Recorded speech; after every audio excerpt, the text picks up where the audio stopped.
Welcome to VVB9 news channel. NTR జిల్లా జగ్గయ్యపేట శ్రీ ఛత్రపతి శివాజీ మహారాజ్ కాంస్య విగ్రహ ఆవిష్కరణ మహోత్సవంలో పాల్గొన్న ఆరోగ్య శాఖ మంత్రి సత్యకుమార్ యాదవ్. ఈ సందర్భంగా ఆయన మాట్లాడుతూ దేశ యువశక్తిలో నరనరాన దేశభక్తిని కల్పించిన మహనీయుడు ఛత్రపతి శివాజీ. ఆ మహనీయుని త్యాగాలు, శక్తియుక్తులు 16 సంవత్సరాల నుండి భారతదేశానికి అందించిన మహాగణుడు. ఆ మహనీయుని విగ్రహం పట్టణ ముఖద్వారంలో ఉండడం వలన అనేక మంది యువకులు, విద్యార్థులు ప్రేరేపితులవుతున్నారు. ఈ విగ్రహాన్ని చూసైనా దేశభక్తిని, ఆయన చరిత్రను తెలుసుకుంటారని ఆరోగ్య శాఖ మంత్రి అన్నారు. వారు మాట్లాడే ప్రతి క్షణం అక్కడ ఉన్న వారందరిలో నరనరాన దేశభక్తి ఉప్పొంగింది. ఈ కార్యక్రమంలో పూజ స్వామీజీలు కమలానంద భారత స్వామీజీ, తాళ్లయ్యపాళెం శివస్వామీజీ, చిట్టా లక్ష్మీ నరసింహశాస్త్రి, నెట్టెం రఘురాం, శాసనసభ్యులు శ్రీరామ్ రాజగోపాల్, స్వామినేని ఉదయభాను, రామ్కో సిమెంట్ ప్రెసిడెంట్ శ్రీ వాత్సవ, ఫరూక్ మహమ్మద్ తదితర ప్రముఖులు పాల్గొన్నారు. జై భవానీ, భారత్ మాతా కీ పరమ పూజనీయ స్వామీజీలు కమలానంద భారతి గారికి,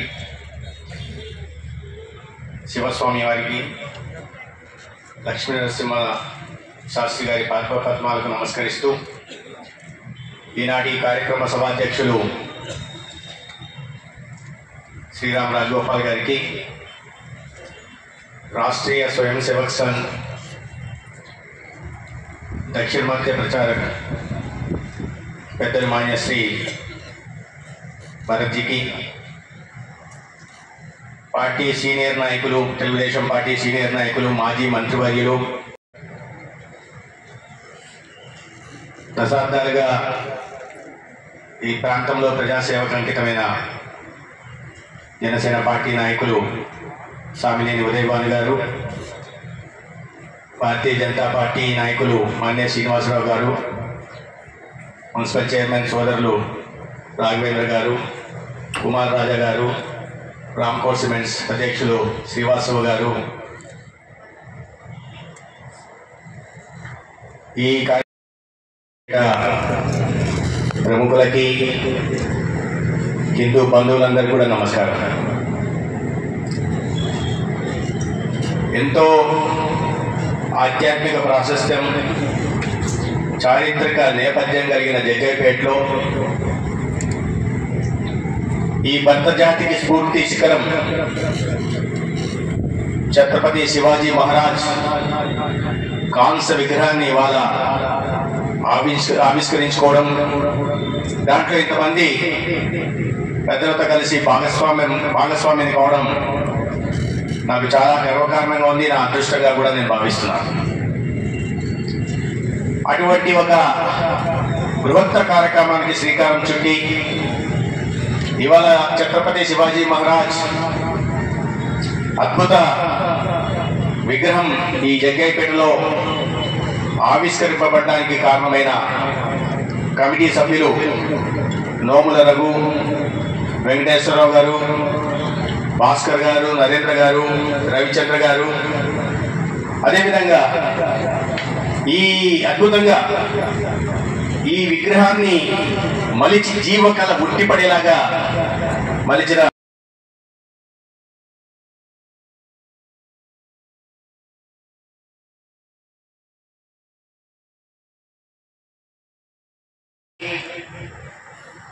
స్వతంత్ర హిందూ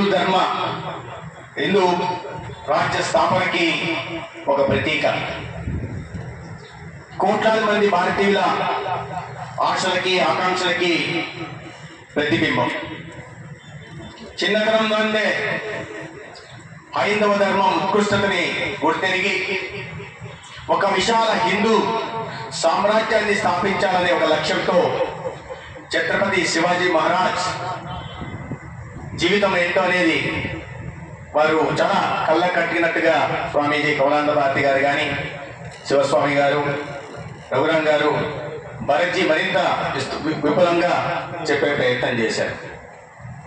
అటువంటి మహనీయుడి విగ్రహం ఇవాళ మనం ప్రతిష్ఠించుకోవడం, తద్వారా ఆయన జీవితాన్ని భావి తరాలకు తెలియజెప్పే ప్రయత్నం చేయడం చాలా ఆ సందర్భంగా కమిటీ సభ్యులకు మరొకసారి నేను అభినందనలు తెలియజేస్తున్నాను. కమలానంద భారతి గారు పుట్టిన దేశభక్తులు కానీ జాతి నాయకుల గురించి కానీ తక్కువగా చూపించే ప్రయత్నం చేశారు. చరిత్రను వక్రీకరించారు. మనం చదివాం, ఛత్రపతి శివరాజు గారు మహారాజు గురించి చదివారు. కానీ ఎంతగానైతే ఔరంగజేబు గురించి, అక్బర్ గురించి, షాజహాన్ గురించి చదివామో మన పాఠ్య పుస్తకాల్లో బట్టి చదివామో అంత ప్రాముఖ్యంగా మన పాఠ్య పుస్తకాల్లో గత ప్రభుత్వాలు ఎందుకనో రకరకాల కారణాల వల్ల వాటిలోకి నేను పోదలుచుకోలేదు. కానీ జాతి నాయకులు దేని వల్ల ప్రేరేపితమైన రకంగా చేశారో మనకు తెలియదు. లేకపోతే ఛత్రపతి శివాజీ మహారాజు గురించో లేదా జాతి ఒక తండ్రిని సోదరులను వధించి తండ్రిని బంధించి కేవలం అధికారంలో పాఠాలు చదువుకున్నాం. ఏం చేశాడు? ఏం గొప్ప పని చేశాడు చెప్పండి. తండ్రిని బంధించాడు. దేనికోసం బంధించాడు? అధికారం కోసం, రాజ్యం కోసం బంధించాడు. అయినా మన దౌర్భాగ్యకరమైన పరిస్థితి ఏంటంటే ఆయన గురించి ఆయన ఏదో గొప్ప పని చేసినట్టుగా మన పాఠ్యాంశాల్లో చదువుకోవాల్సిన దౌర్భాగ్యకర పరిస్థితి గతంలో చరిత్రకారులు కానీ లేదా చరిత్రకారులను ఎవరైతే పాలించారో ఆ ప్రభుత్వాలు కానీ చేశాయి. ఆ తప్పిదాన్ని సరిచేయాల్సిన బాధ్యత ఇప్పుడు ప్రస్తుతం ఉన్న ప్రభుత్వాల మీద ఉంది. అదే జరుగుతూ ఉంది వాళ్ళ దేశంలో కానీ కొనసాగింపబడుతుంది. జాతి మరిచిన నాయకులు ప్రతి ఒక్కరిని పేరున భావి తరాలకి, వర్తమాన తరాలకే కాకుండా భావి తరాలకు తెలిసేలాగా వారి త్యాగాలు, వారి సేవలు కలకాలం ఈ భరత భూమి ఉన్నంత కాలం నిలిచిపోయేలాగా చరిత్ర మళ్ళీ పునర్లిఖించబడాల్సిన అవసరం ఈ దేశంలో. దాంట్లో భాగంగా ఇటువంటి అనేక కార్యక్రమాలు చేసుకోవాల్సి వచ్చింది. ఇవాళ ఛత్రపతి శివరాజు మహారాజు గురించి మనం అప్పుడే ఒకసారి అనుకుంటున్నాం. కానీ వాళ్ళకి యువకుడు ఆ విగ్రహాన్ని చూసిన ప్రతిసారి 400 సంవత్సరాల క్రితం ఈ దేశంలో ఒక వీరుడు పుట్టాడు.